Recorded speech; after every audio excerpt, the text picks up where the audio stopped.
Hello, ladies and gentlemen, and welcome back to another episode of Lore and Loot. We've been training here at the Vvardenfell Fighters Guild for a while now, honing our skills and getting stronger, and now it's time we continue our upward trajectory in the guild rankings. We are currently a Protector rank, and in order to get our next quest, we need to be promoted to Guardian rank. So, let's talk to our old pal, Lorbamol Gro Aglag, to get up to that rank. May I help you?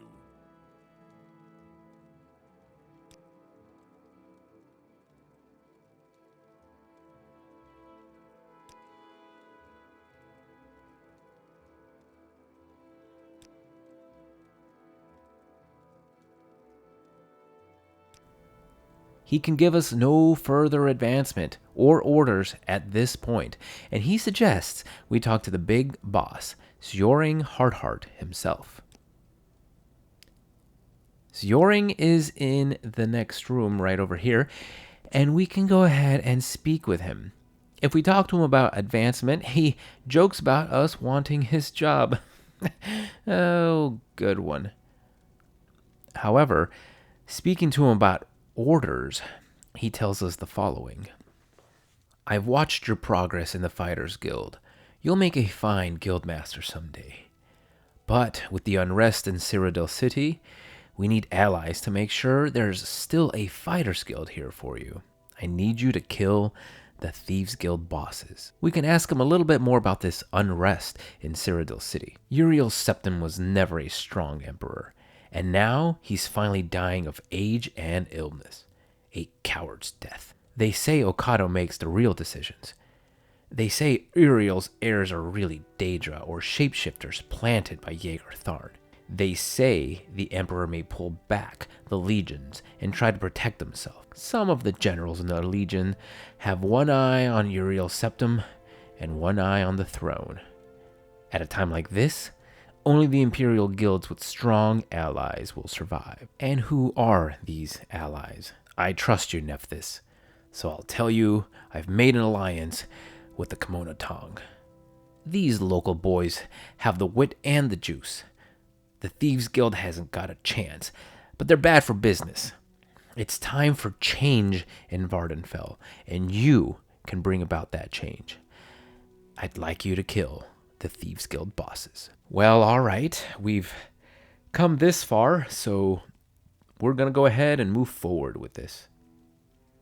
This will trigger the quest, remove the heads of the Thieves Guild. And Hardheart tells us we need to go to each of the 3 major cities in Vvardenfell and kill each of the leaders in those cities. We also learned a little bit of current events as well. We found out that Uriel Septim is getting on in years and is sick, and we of course heard the rumors about his heirs being plants put in place by Jaeger Tharn.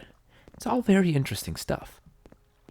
However, we've made it to Sadrith Mora, and it's time to take out our first boss, Big Helend.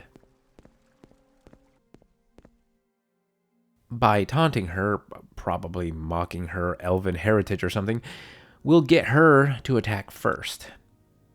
Her spark blade does some damage, but nothing we can't handle.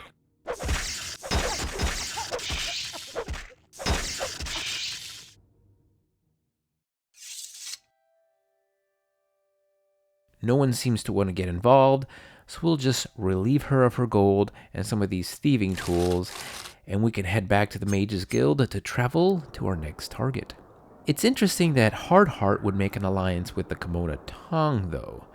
We know the Kimono Tong and the Fighters Guild were involved with each other somehow.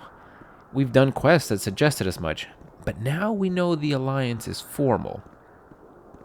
Anyways, we're in Alderune, and we're walking over to the Rat in the Pot. Aengoth the Jeweler is in the back of the pub. We'll make some sort of insinuation about him eating his mother or something, as the boss were cannibals, and he'll attack us. Unlike Helend, Aengoth is absolutely no challenge, but he also has nothing of worth. Now let's head over to Balmora and take care of the last boss. You know, the Kimona Tong are known to harbor feelings of distrust to any outlander, so it's interesting that they would make an alliance with the Fighters Guild, a foreign guild composed of mostly foreigners. I wonder if the Kimona Tong have plans to betray the Fighters Guild down the road. Either way, we're in Balmora. We'll go ahead and cross the river and head over to the South Wall Corner Club, where Sugar Lips Habasi tends to hang out. We can tell her something rude about her mother and skooma or something, and that will probably get her riled up. Well, this kitty has claws. Habasi ends up being by far the most difficult opponent, even knocking us down and causing some moderate wounds. She does have a glass dagger though, so that makes sense. After the deed is done, we can head back to Vivek and tell Hardheart we've gone ahead and taken care of the 3 bosses. Oh look, just another gorgeous evening in the Ascadian Isles. Once we're back in Sjoring's office, he'll ask us if we have done what he asked.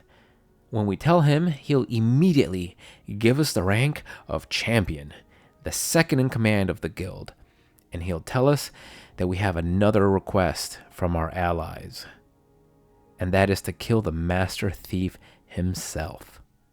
However, we will save that for next time. For now, we can head over to Lorbamol and see if he'll repair any of our weapons and armor. Oh my, what's this? Looks like he does not like that we've become the second in command. As predicted, he sees us as a direct threat to him, and he wants to get rid of us the best way he knows how, through violence. We knew it would come to this.